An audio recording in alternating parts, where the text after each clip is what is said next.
മഹാമാഘ് മഹോത്സവം, മാമാങ്കം. ഈ നാമം നമുക്ക് കേട്ട് പരിചയമുണ്ട്.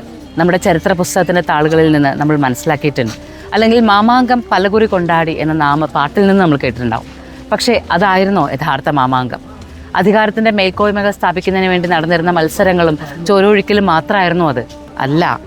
അതിനു മുന്നേ ബ്രഹ്മാവ് യാഗം നടത്തിയ തപസി ഭൂമി എന്നറിയപ്പെടുന്ന തവനൂരിൻ്റെ മഹാത്മ്യത്തെ അറിഞ്ഞുകൊണ്ട് നിള ഇവിടെ ഒഴുകുവാൻ തുടങ്ങിയത്, ഗായത്രി പുഴയായി ഒഴുകുവാൻ തുടങ്ങിയതിൻ്റെ ഐതിഹ്യത്തെ മനസ്സിലാക്കിക്കൊണ്ട് നിൽക്കുമ്പോൾ മാത്രമാണ് നമ്മൾ എങ്ങനെയാണ് ഇതൊരു കുംഭമേള ഭൂമിയാകുന്നത്. മാമാങ്കമാണോ കുംഭമേളയാണോ ഇവിടെ നടന്നിരുന്നത് എന്ന് പലപ്പോഴും പലരും സംശയം ചോദിക്കാറുണ്ട്. കുംഭം എന്നത് ജീവൻ്റെ കുംഭമാണ്. ആ ജീവൻ്റെ കുംഭത്തെ ഉണർത്തിയെടുക്കുവാൻ ബ്രഹ്മാവ് തന്നെ തപസ് ചെയ്തത്, അവിടെ മഹാദേവൻ വന്നു കുടികൊണ്ടത്, നവാമുകുന്ദൻ കുടികൊണ്ട പ്രദേശം ത്രിമൂർത്തി സ്ഥാനമാകുമ്പോൾ ഇത് കാശിക്കും ഗയയ്ക്കും പ്രയാഗിനും തുല്യമാണെന്ന് മനസ്സിലാക്കി കഴിയുമ്പോഴാണ് ഈ പുഴയോരത്തേക്കുള്ള നമ്മുടെ ഓരോ യാത്രകളും വിശേഷമാകുന്നത്. അതെ, ചരിത്രത്തിനും അപ്പുറത്ത് ഭാരതീയത ഉണ്ടായി വരുന്ന കാലത്ത്, അന്ന് കാലത്ത് ആദ്യം പ്രപഞ്ചത്തിൽ ജീവൻ ഉണ്ടാകുന്ന കാലത്ത് ഒഴുകിയെത്തിയൊരു പുഴയുടെ ചരിത്രമാണ് മാമങ്കം പറയുന്നത്. മഹാമഖത്തിൽ, ഒരു മകം നക്ഷത്രത്തിൽ, മാഘമാസത്തിൽ ഒഴുകിയെത്തിയ ആ പുഴയുടെ പുണ്യത്തെ തന്നെയാണ് നമ്മൾ വീണ്ടും വീണ്ടും മനസ്സിലാക്കുന്നത്.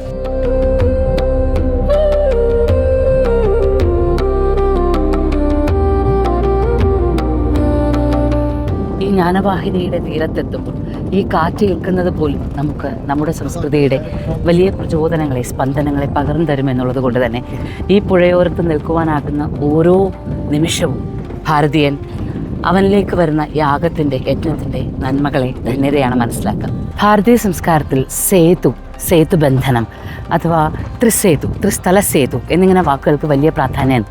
അതായത് ജീവിതത്തെയും മോക്ഷത്തെയുമായി ബന്ധിപ്പിക്കുന്ന, ജീവിതത്തിന് അപ്പുറത്തുള്ള തലങ്ങളെയുമായി ബന്ധിപ്പിക്കുന്ന ഒരു പാലത്തെക്കുറിച്ച് സദാ പറയാറുണ്ട്. ഇവിടെ നവാമുകുന്ദ ക്ഷേത്രത്തിൽ നിന്ന് ചെറുതിരുനാവായിലേക്ക് ബന്ധിപ്പിക്കുന്നൊരു പാലമുണ്ട്. ഈ പാലം താൽക്കാലികമായി പണി കഴിപ്പിച്ചതാണ്.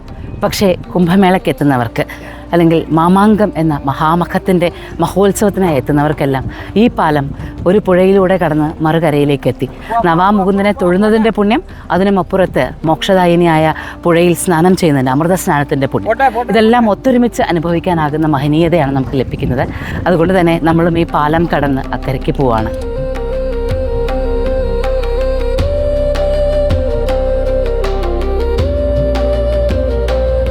അമൃത സ്നാനം കുംഭമേളയുടെ പ്രത്യേകമായ ഒരു ഘട്ടമാണത്.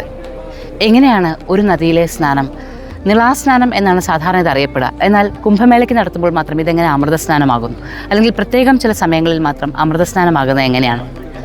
ഒരു കുംഭമേള അല്ലെങ്കിൽ ഒരു മഹാമഖ മഹോത്സവം അത്രയും ദിവസം ഋക്കുകൾ, വേദങ്ങൾ ഉച്ചരിച്ച്, പ്രാർത്ഥിച്ച്, ജപിച്ച്, അതുമാത്രമല്ല ഒരു ജീവിതം മുഴുവനും ഒരു പ്രപഞ്ചത്തിൻ്റെ നന്മയ്ക്കായി ലോകാസമസ്ത സുഖനോ ഭവന്തു എന്ന മന്ത്രത്തെ വെറുതെ ജപിക്കുകയല്ലാതെ ജീവിത വ്രതമാക്കിയ സന്യാസിമാർ നാടിൻ്റെ പല ഭാഗത്തുനിന്ന്, വേണമെങ്കിൽ നമുക്ക് ലോകത്തിൻ്റെ പല ഭാഗത്തുനിന്ന് തന്നെ പറയാം, ലോകത്തിൻ്റെ പല ഭാഗത്തുനിന്ന്, പിന്നെ ഹിമാലയത്തിൽ നിന്നുമൊക്കെ അവരുടെ തപസ്സിൻ്റെ ആ ശ്രേഷ്ഠമായ ഭാവങ്ങളിൽ നിന്ന് ഒരു ഇടവേള എടുത്തുകൊണ്ട് ലോക നന്മയ്ക്കായിട്ടാണ് ഓരോ മഹാമഖത്തിനും അല്ലെങ്കിൽ ഓരോ കുംഭമേളയ്ക്കും ഓരോ ദേശത്തേക്ക് എത്തിവരിക.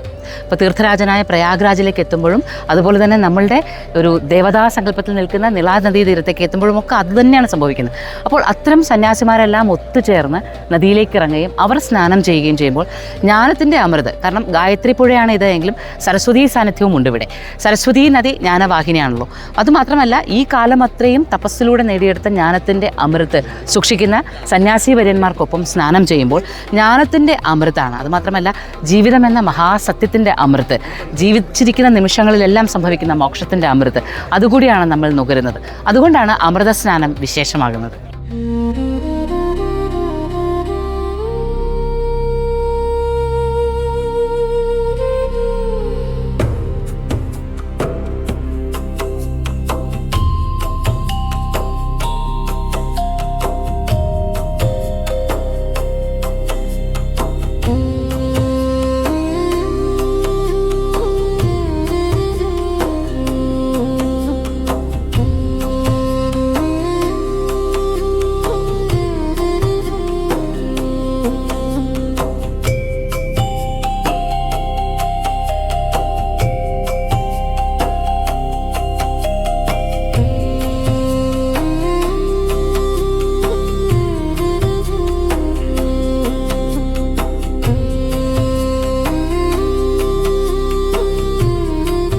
എന്താണ് മഹാമാഘ മഹോത്സവം എന്നത്.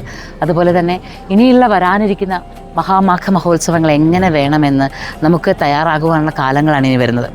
ജനുവരി 16 മുതൽ ഫെബ്രുവരി 3 വരെ, ഈ ദിവസം വരെ ഇതുവരെ നടന്നത് നിലയെ അറിഞ്ഞുകൊണ്ട് ഇത് സാധ്യമാകും എന്നുള്ളത്, ഇത് സാധ്യമാണ് എന്നുള്ള തെളിയിക്കലാണ്. എത്ര കാലം കഴിഞ്ഞാലും സത്യം വെളിപ്പെട്ടുകൊണ്ടേയിരിക്കുമെന്നുള്ള മഹാസത്യം, അതിന് സാക്ഷിയാവുമായിരുന്നു നമ്മളെല്ലാവരും. അതുകൊണ്ട് തന്നെ മഹാമാഘ മഹോത്സവം ഇന്നിവിടെ പൂർണ്ണാവുകയല്ല, എല്ലാ ഒടുക്കങ്ങളും ഒരു തുടക്കമാണെന്നാണ് പറയാം. അതുപോലെ തന്നെ ഇന്ന് ഇവിടെ അവസാനിക്കുകയല്ല, നാളെ മുതൽ തുടങ്ങുകയാണ്. ശരിക്കും പറഞ്ഞാൽ ഈ ഒരു ദിവസങ്ങളെല്ലാം നമ്മളിതിൻ്റെ ഭാഗമായി ഇതിൻ്റെ ആരതി കഴിഞ്ഞ് നിലയുടെ തീരത്ത് ആരതി സാധ്യമാണെന്ന് മനസ്സിലാക്കി, ആചാരങ്ങൾ സാധ്യമാണെന്ന് മനസ്സിലാക്കി, അങ്ങനെ എല്ലാം മനസ്സിലാക്കി. എന്നാൽ ഇനി അടുത്ത് വരാനിരിക്കുന്ന മാമാങ്കത്തിന് വേണ്ടി അല്ലെങ്കിൽ മഹാമാഘ മഹോത്സവത്തിന് വേണ്ടി നമ്മൾ കാത്തിരിക്കുകയല്ലേ, തയ്യാറാവുകയല്ലേ. അത് മാത്രമല്ല ഇവിടെ സംഭവിക്കുന്നത്. നിള എന്ന നദി, ഭാരതപ്പുഴ എന്ന നദിയുടെ ഐതിഹ്യങ്ങൾ നമ്മുടെ തലമുറയ്ക്ക് അത്ര വലിയ പരിചയമൊന്നും ഉണ്ടാവില്ല. അവർക്കറിയാം ഭാരതത്തിലെ 44 നദികളിൽ പ്രധാനപ്പെട്ട നദിയാണ്, പെരിയാർ എന്ന പേരുണ്ട്. ഈ നദി ഇടയ്ക്കിടയ്ക്ക് മഴക്കാലത്ത് നിറഞ്ഞ് കവിഞ്ഞൊഴുകും, അല്ലെങ്കിൽ ചിലപ്പോഴൊക്കെ വെറും മണൽത്തിട്ടകളായിട്ട് മാറും. മണലൂറ്റലുകൾ ഇവിടെ നടക്കാറുണ്ട്. ഇതൊക്കെയായിരുന്നു നിളയെക്കുറിച്ച് നമുക്ക് ഇതുവരെ അറിയാമായിരുന്നത്. എന്നാൽ ഇനി മുതൽ അങ്ങനെയല്ല. ഭാരതപ്പുഴയെ കാലാകാലങ്ങൾക്ക് മുമ്പ്, എത്രയോ കാലങ്ങൾക്ക് മുൻപ് അറിഞ്ഞിരുന്ന മനസ്സുകൾ എങ്ങനെയാണോ ഇതിനെ പുണ്യവാഹിനിയായി കരുതിയിരുന്നത്, ആചരിച്ചിരുന്നത്, പൂജിച്ചിരുന്നത്, അതേപോലെ തന്നെ ഇനിയുള്ള കാലങ്ങൾ അറിയാൻ പോവാണ്. ഇനിയുള്ള യുവതലമുറ മനസ്സിലാക്കുന്നത് ഭാരതപ്പുഴയെ എങ്ങനെയാണ്. കേരളത്തിലെ മഹാമാഘ മഹോത്സവം നടക്കുന്ന ഭൂമി ഈ പുഴയുടെ തീരത്താണ് ആ മാമാങ്കം നടന്നിരുന്നത് എന്നല്ല, ഇപ്പോഴും നടക്കുന്നത്, ഇനിയും നടന്നുകൊണ്ടേയിരിക്കുന്നത് എന്നാണ് മനസ്സിലാക്കുക. അപ്പോൾ അതാണ് ഇതിൻ്റെ വിശേഷം. അതുമാത്രമല്ല, ഇതുവരെയും നമ്മൾ വിചാരിച്ചിരുന്നത് പുഴയെ മലിനമാക്കുന്ന, ഇനിയും കൂടുതൽ മലിനമാക്കുന്ന ഒരു അവസ്ഥയിലേക്കാണോ നമ്മൾ പോകാമെന്നാണ്. അങ്ങനെയല്ല. ഇന്നലെ വരെയും പുഴയെ, അല്ലെങ്കിൽ ഇതിനു മുന്നേ വരെയും മലിനമാക്കപ്പെടുന്ന പുഴയെക്കുറിച്ച് നമ്മൾ പറഞ്ഞിരുന്നുവെങ്കിൽ ഇനി അത് മലിനമാകാതിരിക്കുന്നതിനുള്ള കാരണങ്ങൾ നമുക്കുണ്ടാവുകയാണ്. അതുമാത്രമല്ല, അതിനെക്കുറിച്ച് ബോധമുള്ള ഒരു തലമുറ ഉണ്ടാവാൻ പോവാണ്.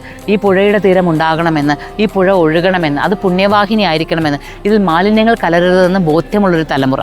അവർക്ക് കൊടുക്കാനാകുന്ന ഒരു അവയർനെസ് കൂടിയാണ് മഹാമാഘ മഹോത്സവം എന്ന് മനസ്സിലാക്കിക്കൊണ്ടാണ് ഈ തീരത്തിരിക്കേണ്ടത്.